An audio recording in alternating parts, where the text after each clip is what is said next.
believe it's the volunteer state, Buck. Oh, Okay, volunteer state also. butternut state. I never heard that. You know, dadgummit, Mr. Speaker, here I am again, bringing attention to yet another example of our woke telecom companies targeting conservative speech.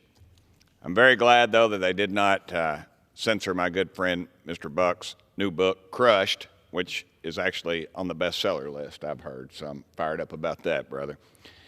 But this, of course, is they are co-owned by AT&T and TP&G, and they've taken Newsmax off the air, as we've heard. DirecTV says this is purely a business decision, but nobody believes that, Mr. Speaker.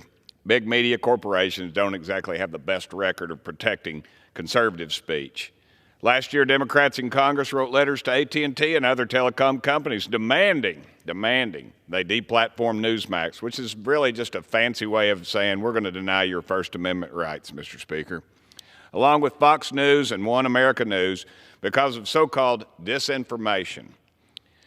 After these letters were sent, DirecTV dropped One America News, and now it appears to be doing the same thing to Newsmax. This fits a disturbing pattern, Mr. Speaker, of these woke corporations using their market dominance to censor conservative networks to appease Washington politicians and further their demands on wokeotopia.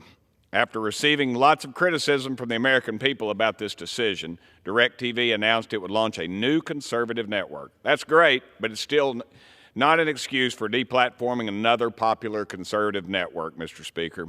Our country was built on freedom of speech, and Americans benefit from having access to a wide range of viewpoints, not just the ones approved by the liberal Democrats.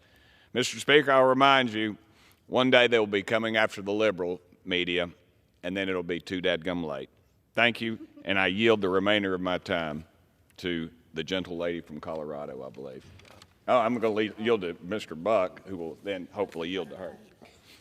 She's from the butternut state. If the